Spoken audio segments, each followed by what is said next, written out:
संक्रांति अवतरणिका 13वें श्लोक का ननु त्वां परिपूर्णं सच्चिदानंदैकरसम् अद्वितीयं परं ब्रह्म कस्मादयं लोको निःशेष संसार दुःख विच्छित्यै न विजानाति इत्याकांक्षायां तत्कारणम् आह। आपके वह परिपूर्ण अवस्था जो सच्चिदानंदैक स्वरूप है, आनंदैक घन है, अद्वितीय है, उस पर ब्रह्म स्वरूप को यह दुनिया अपने ही निशेष रूप में पूर्ण रूप में संसार के दुख का विच्छेद करने के लिए भी क्यों नहीं जानने का प्रयास कर रहे हैं? क्यों नहीं जानते? खत्म न विजानन्ति इत्याकांक्षायाम, उसे कारण बता रहे हैं। त्रिभिर्गुणमयैर्भावैर्रेवि सर्वमिदं जगत् मोहितं नाभिजानाति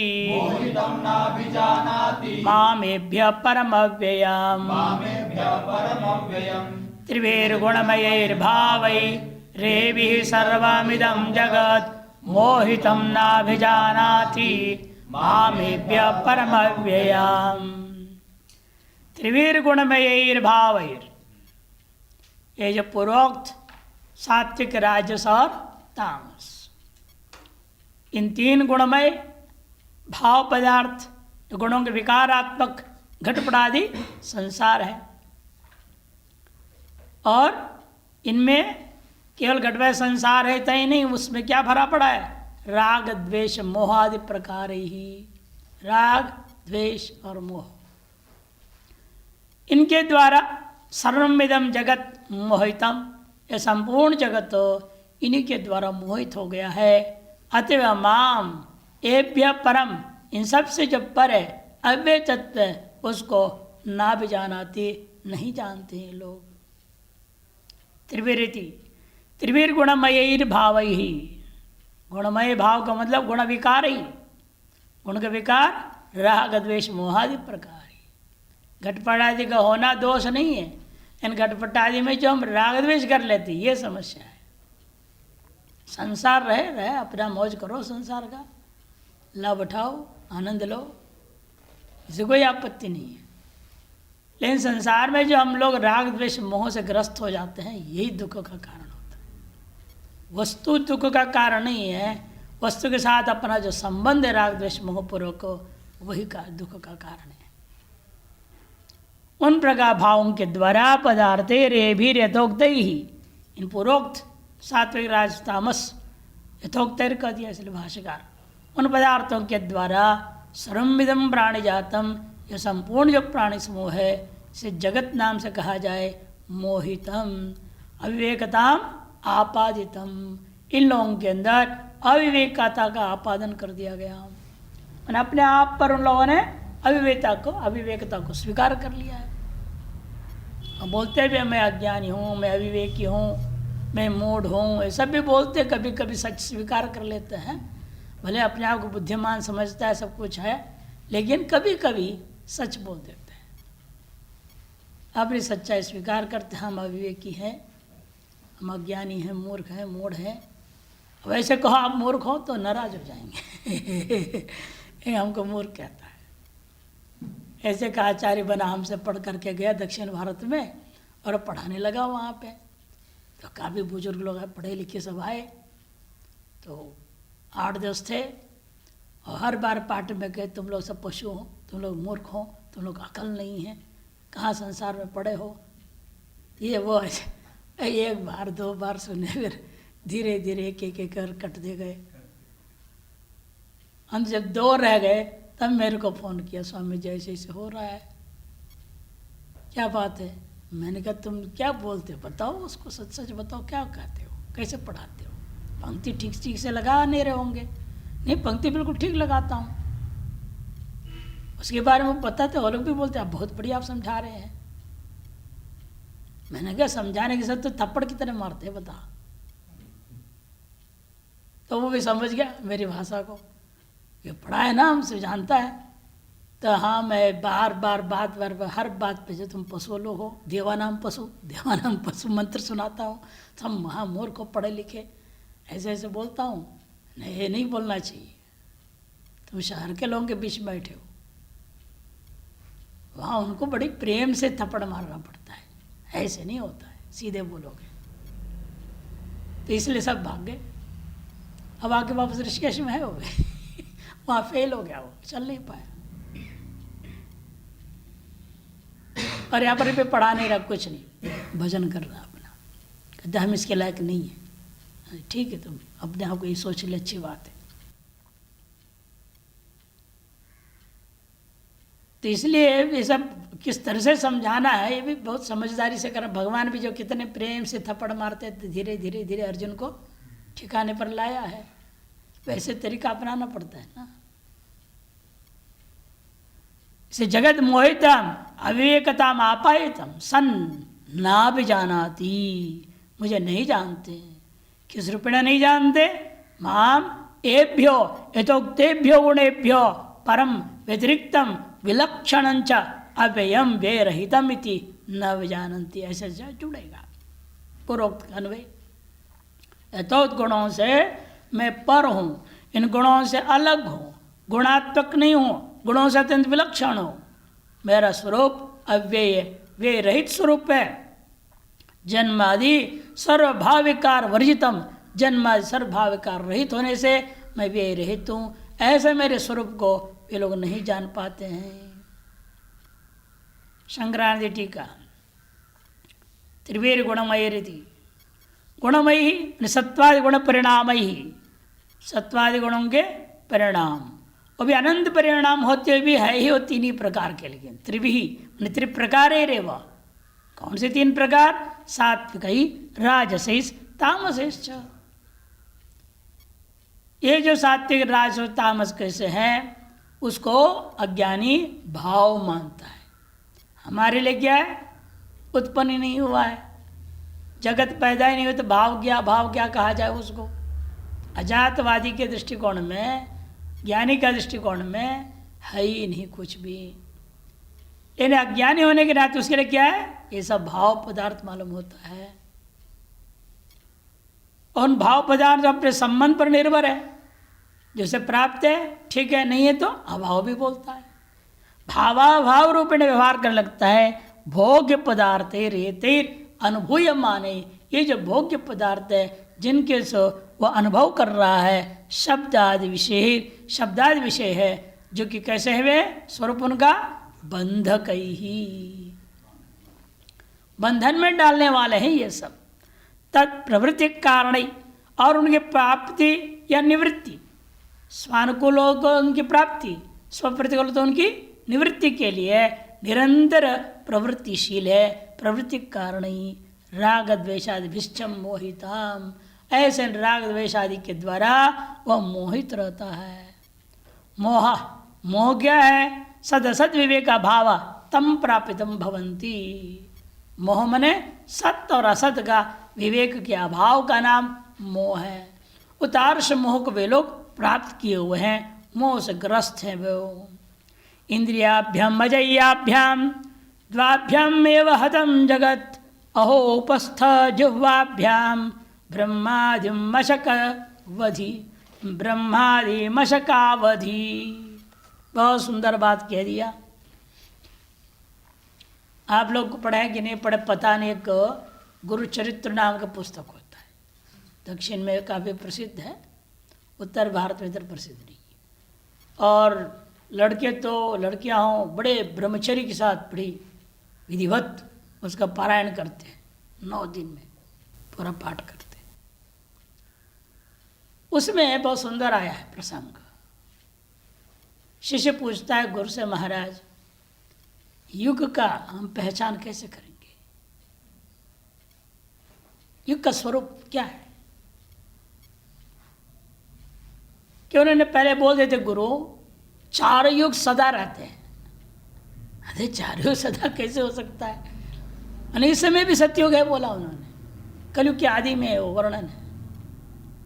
इस समय सत्युग भी है, त्रेता भी है, द्वापर भी है, कलयुग भी है, चारों हैं एक साथ। ऐसे कैसे हो सकता है? तो उसे पहचान उन्होंने बता दिया। तो वर्णन कहानी के रूप में बताते हैं ब्रह्मा जी ने कहा, अरे सत्युग तुम अपने स्थूल रूप से आओ सामने। और सुंदर है, बढ़िया सुंदर वेशभूषा पहने हुए, यज्ञ का पात्र, इधर इधर माला, इधर एक हाथ दो हाथ पुस्तक, एक ये ऐसी चीजें लेकर करके वो प्रकट हुआ सत्युग। अब बोला कि ठीक है, तुम्हारा स्वरूप ये है, तो अत्यंत सात्विक है। फिर दूसरा आया, वो त्रेता युग का स्वरूप था, धनुष बाण लड़ाई फड़ाई करने की तैयारी वाला आया। यज्ञ पात्र भी था उसके हाथ में, लेकिन माला भी थी, लेकिन एक में अस्त्र शस्त्र भी था। ये सात्विक भी है लेकिन रजोगुणी भी है। जिनमें देखोगे समझो ना, ये आदमी त्रेता युग का है। जो आदमी पूर्ण शास्त्र पर चल रहा है, सात्विक है, उसको समझे ये साक्षात सत्य का स्वरूप है। फिर तीसरे आया, वो यज्ञ पात्रों को लेकर आया। यज्ञ पात्र थे उसके हाथ में, स्वाहा करने वाली है, करची था, कोई दर्भ था, और दो हाथ, एक हाथ पे ग्रंथ भी था, और अस्त्र शस्त्र भी थे। तो इन्होंने कहा कि ये है वास्तव द्वापर युग का स्वरूप है।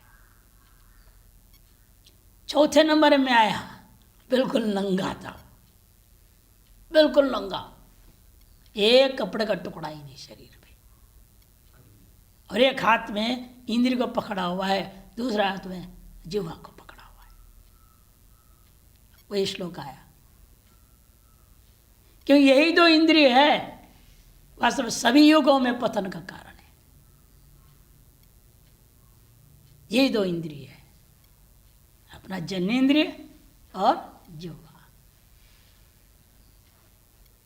और भागवत में तो इससे आगे बढ़कर कह दिया सुखदेव महाराज ने, जिते रसे जितम सर्वम। ये इंद्रिय भी क्या है, यहाँ से हम खाद डालने के ऊपर निर्भर है ना। हम तमोगुणी रजोगुणी चीज डालेंगे तो बड़ा बिगड़ा हुआ रहेगा, ब्रह्मचर्य कहाँ रहेगा, भोग जाएगा वो इंद्रिय, वासनाएं जगेंगी भोग की, शरीर लंपट हो जाएगा। खान पीन ठीक रहेगा तो तब नाम सही रहेगा, नियंत्रण में रहेगा वो। जैसे आत्मा कहाँ रहेगा, उसको कोई अन्य चीजें खाने की जरूरत ही नहीं, सब कुछ नियंत्रण में, सारी इंद्रियां ठीक रहेंगी। इसलिए वाग इंद्र से भी ज्यादा मत उन्होंने वहां जिते रसे का, रसने इंद्रिय, उसी से खाद सारी इंद्रियों को मिल रहा है। और उन्होंने यहां पर एक तरह से दो इंद्रिय एक साथ बता दिए, दो में वास्तव में तीन छिपा है। देखो कौन से, इंद्रियाभ्याम अजय्याभ्याम, ये दो इंद्रिय ऐसा है जिनको जीतना आसान नहीं है, अजयी है वो, सबको हरा रखा है दोनों इंद्रियां, सबके सामने परास्त है। अजयी ये कौन से, द्वाभ्याम हतम जगत, पूरा जगत मार दिया गया इन दो इंद्रियों के द्वारा, खत्म है। कौन दो, अहो महान आश्चर्य की बात है, दो छोटे छोटे टुकड़े हैं, मांस के टुकड़े दो छोटे छोटे, एक उपस्थ, दूसरा जिह्वा, जनेन्द्रिय और जिह्वा। इतने बड़े शरीर में ये दो छोटे टुकड़े मांस के टुकड़े हैं। ये जो इतने खतरनाक है, पूरे जगत को परास्त कर दिया है, कोई इसके सामने टिका नहीं, सब हार गए। विश्वामित्र हार गया, बड़े बड़े ऋषि महर्षि, एक कलियुगी आदमी को तो कहना ही क्या, चाहे बाबा बन जाए कुछ बन जाए, कोई भरोसा नहीं। इसलिए कहते हो उपस्थ जिह्वाभ्याम ब्रह्मादि मशगावधि, ब्रह्मा जी से लेकर जो अपनी बेटी के पीछे भागा था, मच्छर तक की कहानी पूछो मत, सबका यही हाल। बड़े अपने आप को लोग हम साधक हैं, जिसे शादी करते हुए भी साधिका है, बहुत बहुत तपस्विनी है, ऐसे बोलते हैं लोग। हमारे पास कितने आते इस तरह के। दोनों साधक गुरु आश्रम में मिले और दोनों साधक शादी भी किया, ये सोच के कि दो हम साधना ही करते आगे बढ़ेंगे, फिर बाद में टाइम फिस हो गया।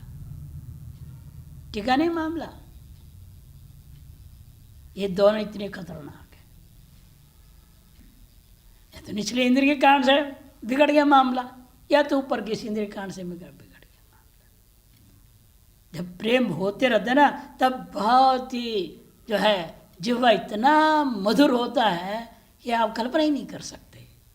बाद में ऐसे तलवार बन जाता है, एक दूसरे का हृदय को फाड़ देता है, दिल को चीरने वाली बात आती है, आदमी सहन नहीं कर पाते, फिर अंत में डाइवोर्स हो जाता है।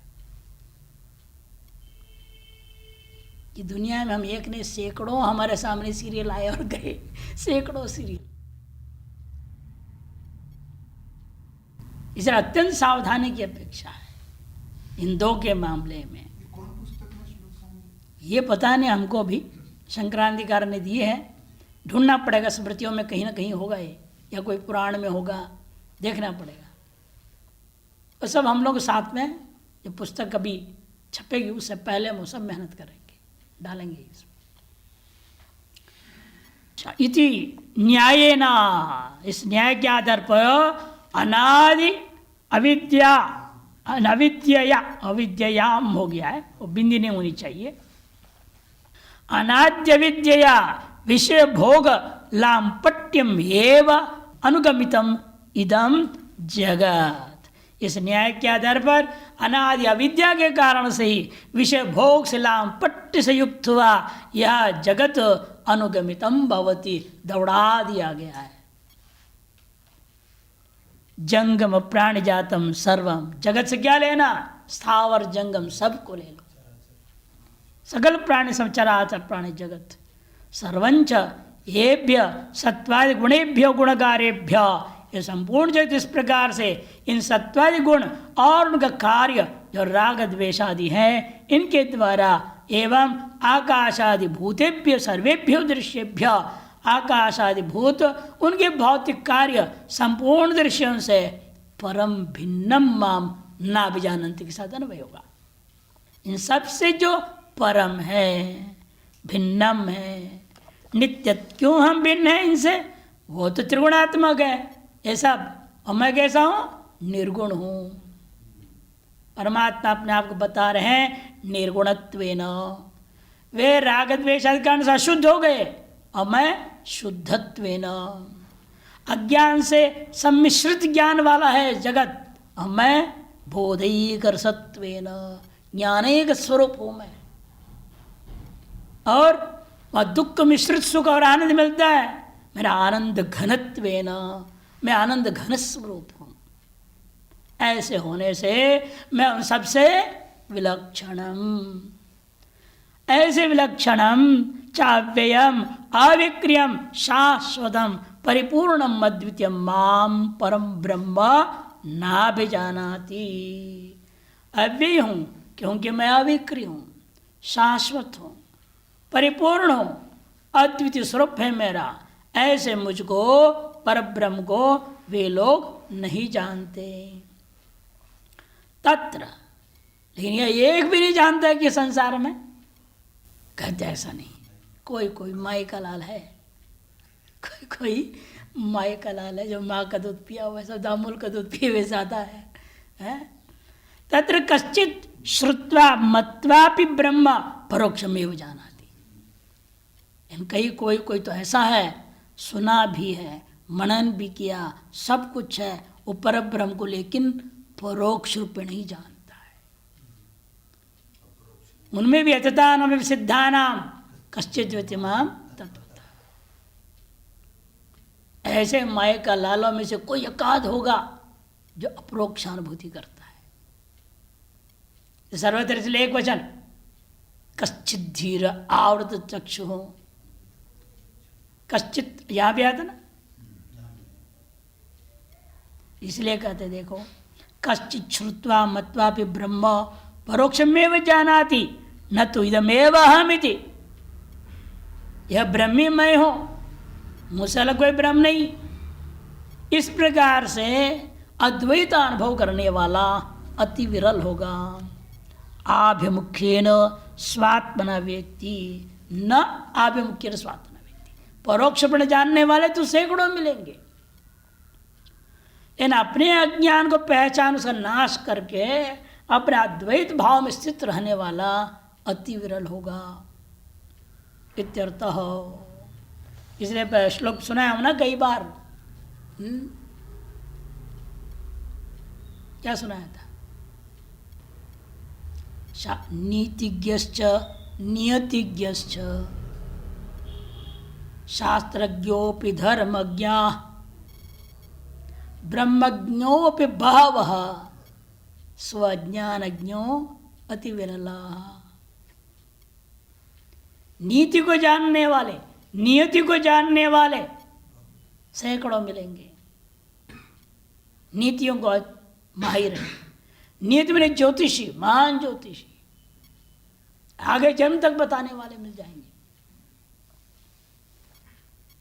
धर्म को जानने वाले, सब धर्म शास्त्रों घोट दिया, अन्य शास्त्रों को भी जाने, सब दार्शनिक सब कुछ जानने वाले मिल जाएंगे।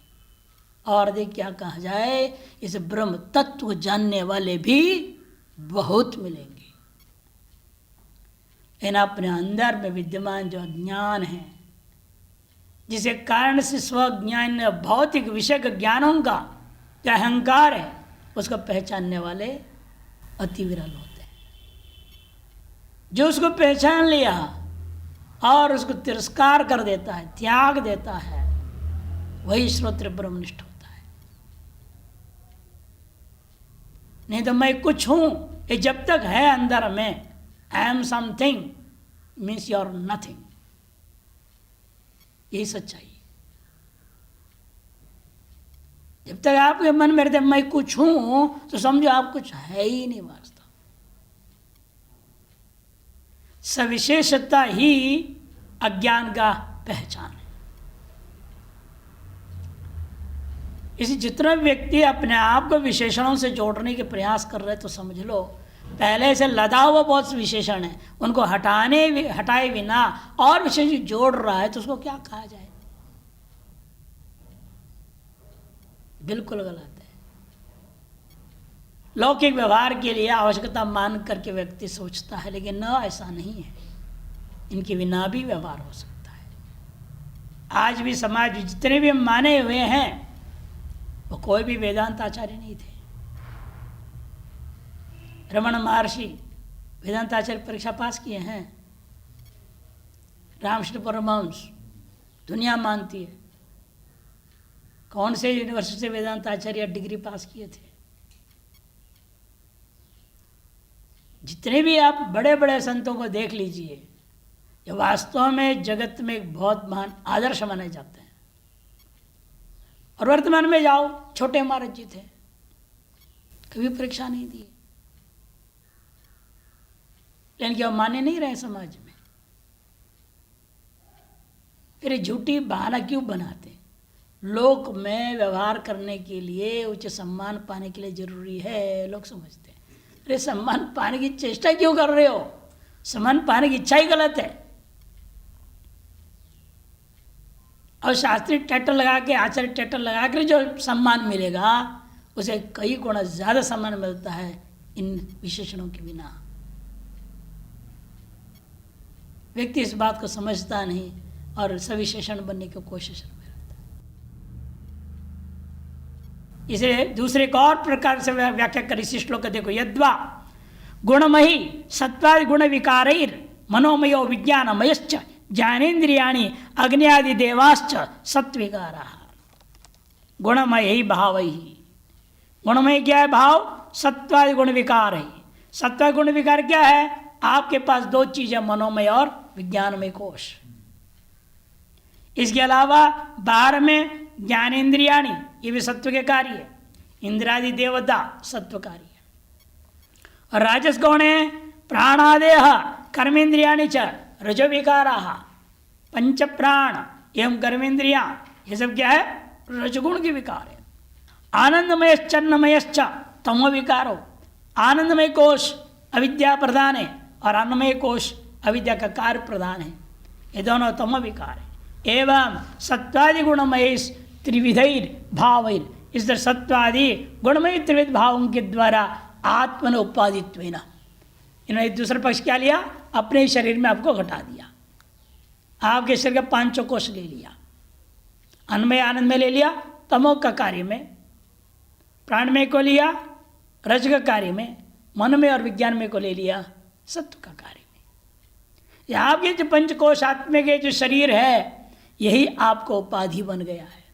उपाधित्वेन भाव्यन्ते इति भावः, उपाधित्वेन हमें जो स्वीकार कर लेते हैं इसलिए इनका नाम पड़ गया भाव।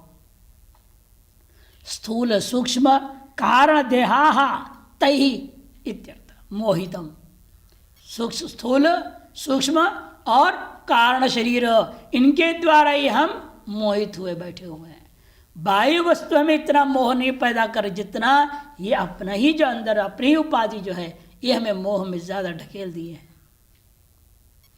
इससे विरक्त होने, इसलिए भगवान भाष्यकार अपने प्रण ग्रंथों में एक जगह लिखे हैं जिसको अपने शरीर से वैराग्य नहीं है, तीनों लोकों से वैराग्य बात कहता है तो भी उससे बड़ा मूर्ख नहीं है, उसका वेदांत उपदेश व्यर्थ है।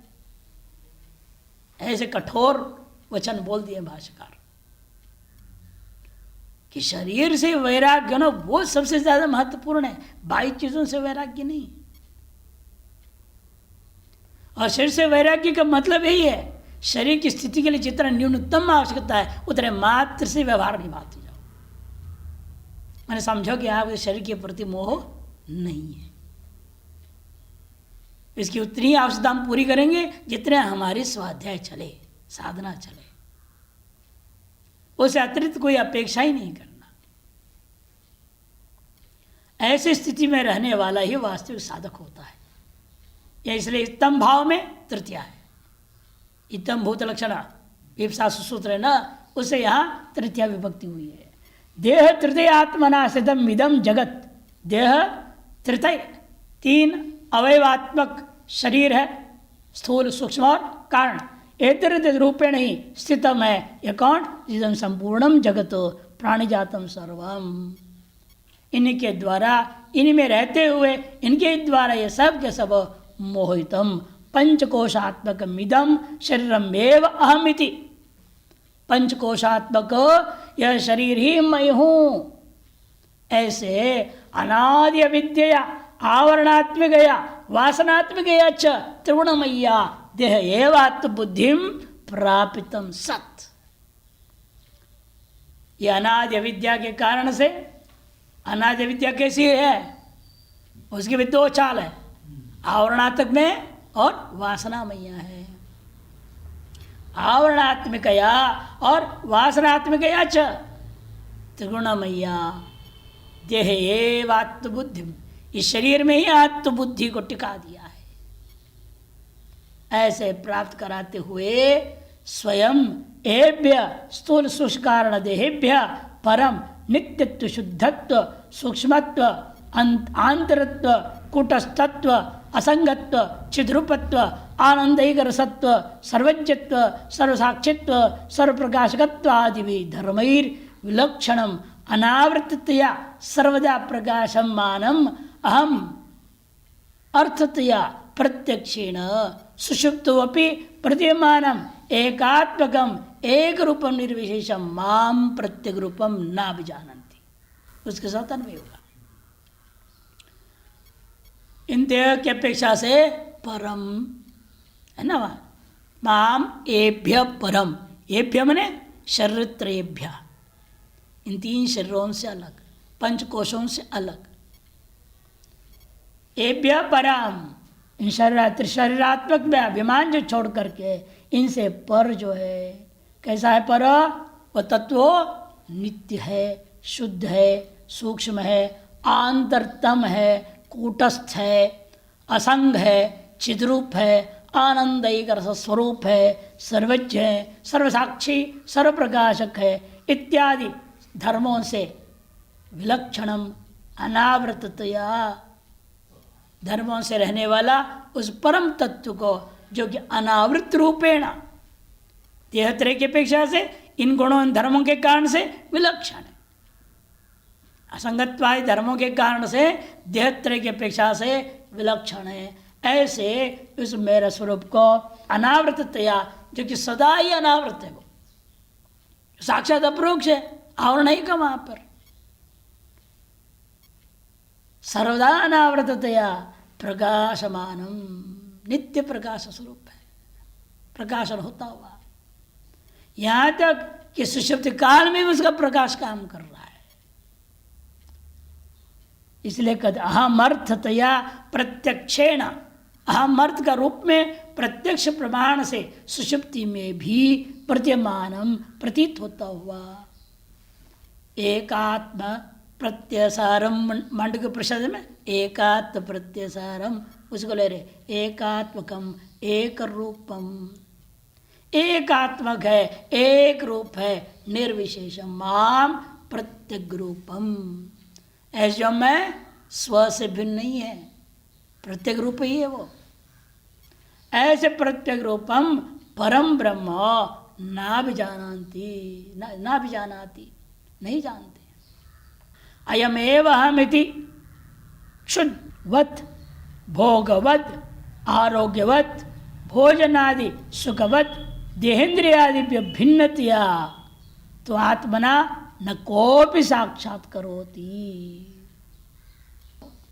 यही ब्रह्म मैं हूं, यही आत्मा मैं हूं, इस प्रकार से जैसे आपको भूख का प्रत्यक्ष किसी से कराना पड़ता है, कोई साधन की अपेक्षा है भूख को अनुभव करने के लिए, साधन निरपेक्ष होते ही पहले से ही आपको अनुभव में आना शुरू हो जाता है। भूख आने से पहले घड़ी की वजह से भूख शुरू हो जाता है। ये भोजन का टाइम मालूम है 10:30 बजे, तो 10 बजे से भूख शुरू हो जाता है। झूठी भूख पहले होगी, इन्हें अनुभव में आना लग जाता है। इंद्र ने कोई साधन की अपेक्षा ही नहीं है। जैसा भूख आपको अनुभव में आता है, दूसरा दृष्टांत भोगवत, इंद्रियों के द्वारा विषय भोग हो रहा है, उसके लिए कोई दूसरे इंद्रिय की जरूरत है क्या? इन इंद्रियों का काम क्या है? केवल विषय संबंध करना। ये विषय संबंध होने से जो भोग प्रत्यक्ष हो रहा है, वो भोग कौन प्रत्यक्ष कराएगा? सुख दुख कौन प्रत्यक्ष कराएगा? वो तो स्वतः ही हो रहा है। भोगवत दूसरा दृष्टांत। तीसरा दृष्टांत आरोग्यवत, मैं सर्व रोग रहित अत्यंत स्वस्थ हूं, इसके अनुभव के लिए कोई दूसरी इंद्रिय आदि की अपेक्षा है? ये सब क्या है? इंद्र निरपेक्ष स्वानुभव है आपका। इसे तीसरा क्या है? तो चौथा दृष्टांत दे रहे हैं भोजनादि सुखवत, भोजनादि जन जो सुख है उसके अनुभव करने के लिए कोई अलग इंद्रिय भगवान ने बनाया ही नहीं। विषयजन्य सुखानुभूति के लिए अलग कोई इंद्रिय नहीं है। अच्छा, इंद्रिय निरपेक्ष अनुभव ये सब हो रहा है। भोग, भोग, आरोग्य, भोजन आदि सुख के समान देहेन्द्रियादि भिन्नतया तो आत्मना, देहेन्द्रिया से भिन्न रूपेण आत्मा अपनी बुद्धि से न कोपि साक्षात करती, इस आत्मा ब्रह्म को कोई साक्षात्कार नहीं कर रहा है। अहो इदमेव अत्यद्भुततरम इति मन्यते श्री भगवान। यही है भगवान का मानना है, यह है यही अत्यंत अद्भुततर माया का खेल है जो आपको इतनी बड़ी भुलावे में डाल रखा हुआ है। यह बड़ी चाल है, समझ में नहीं आता। आदमी सारा जीवन बीत जाता है, कभी विवेक ही नहीं हो पाता है। यह माया जाल इतनी खतरनाक है। भगवान एक तरह से अपना आक्रोश व्यक्त कर रहे, अरे भाई तुम लोगों को पैदा किया इस माया से ऊपर उठने के लिए, कहाँ तुम उसी माया में फंसे जा रहे हो। एक तरह आक्रोश व्यक्त भी कर सकते हैं अथवा खेद व्यक्त कर, अरे भाई किस लिए बनाया मैंने सृष्टि और ये कहाँ जा रहे हैं। ये प्रकृति बनाया, इस प्रकृति में तादात्म्य करता हुआ, तालमेल बिठाता हुआ अपने स्वरूप की ओर जाने के लिए प्रकृति बनाया। इन्हें मूर्खों ने प्रकृति का शोषण ही करने लग गए और अपने आप को बड़े पढ़े लिखे समझदार बुद्धिमान समझते हैं। प्रकृति का शोषण करना बुद्धिमत्ता मान रहे हैं। प्रकृति का शोषण नहीं करना है, प्रकृति से हमें सीखना है। 24 गुरु बनाए ना, कितने अंश उसे प्रकृति का ही है, उसे सीखा। पहाड़ को देखा, इतना स्थिर है, नहीं, मन को भी ऐसे स्थिर करना पड़े पहाड़ जैसे। नदी को देखा, सीखाओ, जैसे बह रहा है निरंतर फिर भी शुद्ध है। उसी प्रकार आगमा पाई सांसारिक वृत्तियों का बहते रहने दो, इसे हम अपने आप दृष्टा बनकर रहेंगे, हम शुद्ध रहेंगे। हर चीज से सीखते गए सीखते गए। ये सब सीखने के लिए बनाया गया है, भोगने के लिए नहीं। इनको इन अविवेकी ने इनको भोग के साधन मान बैठा। यही बात भगवान बता रहे, इसलिए ये लोग मुझे नहीं जान पा रहे, मेरे स्वरूप को ग्रहण नहीं कर पा रहे। टिप्पण भाष्य अवतरणिकायाम, भाष्य अवतरणिका में का संसार दोष बीज प्रदाह कारणम इति पाठो अस्ति। किसने ऐसे पाठ जोड़ दिया है, संसार दोष या प्रदाह कारण करके भी पाठ भेद है, प्ररोह कारण करके हम लोग पढ़े हैं, और पाठ भेद है प्रदाह कारणम, ऐसा भी पाठ भेद है। तत्र प्ररोह कारणमिति पाठ भेदो द्रष्टव्य। लेकिन प्रदाह कहना उचित नहीं है, प्ररोह कहना ही ज्यादा उचित हो, यह समझना चाहिए। अब तक जो पढ़ा आपने 7-8 से 7-12 तक, पूर्व में जो 4 श्लोक पढ़े हो वो क्या था, 7-8 से 12 पर्यंत श्लोक ही सगुणत्वेन व्याख्याय। उन 4 श्लोकों से सगुण महिमा के द्वारा भगवान ने अपने स्वरूप का वर्णन किए थे। इदानीम निर्गुणत्वेन व्याख्यास्यति। अब इस 13वें श्लोक से भगवान ने अपने निर्गुण स्वरूप का व्याख्यान करने के लिए आरंभ किया और स्पष्ट कर दिया, इन गुणों से परम अव्ययम व्यतिरिक्त मई हो, निर्गुण स्वरूप मेरा है, वही वास्तविक स्वरूप है। अस्वें व्याख्यान पुनः, ये जो 13वें श्लोक की व्याख्या ही बाद में 7:24 और 7:25 2 श्लोकों से कहने वाले हैं। श्लोकाभ्याम वक्षति इदम जन्म जगत मोहितम। भगवान ने यहाँ प्रतिज्ञा पूर्वक कह दिया, यह जगत मोहित है। तब प्रश्न उठता है, खत्म, किस प्रकार से मोहित हो गया? आप ही हैं, आप ही इसमें प्रवेश को बनाए, आप ही इसमें प्रवेश कर गए। प्रवेश करने के बाद ये विस्मृति पूर्वक मोह कैसे हो गया? कहता सृष्टवा तदेव अनुप्राविशत है, मैंने आप ही प्रवेश किए वो। अनन्य जीवन आत्मा अनुप्रवेश नाम रूप व्याकरवाणी।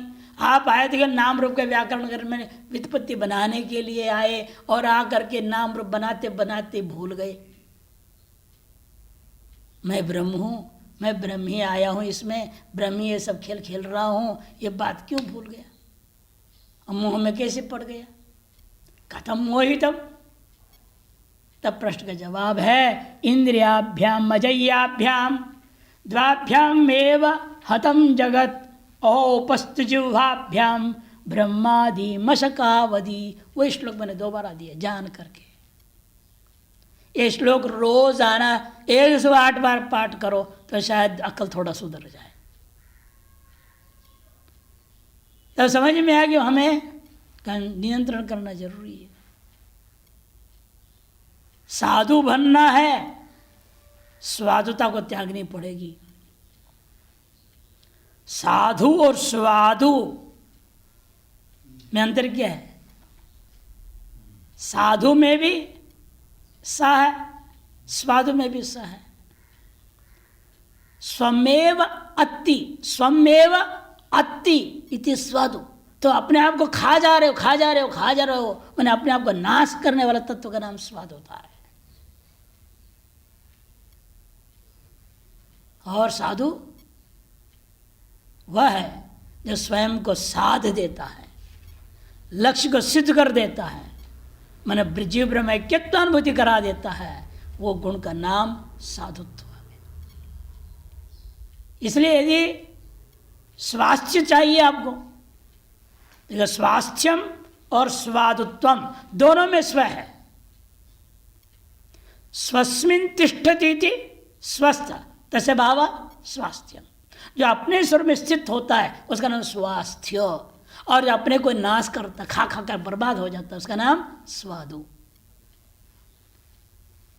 दोनों में स्व है, लेकिन दोनों में एक वह है स्व जो नाश कर रहा है, दूसरा वह है जो स्व में स्थित हो जाता है। इसलिए आपको स्वास्थ्य चाहिए तो स्वाद को त्यागना पड़ेगा। स्वाद चाहिए, स्वास्थ्य को भूल जाओ, फिर ब्राह्मी स्थिति को भूलना पड़ेगा।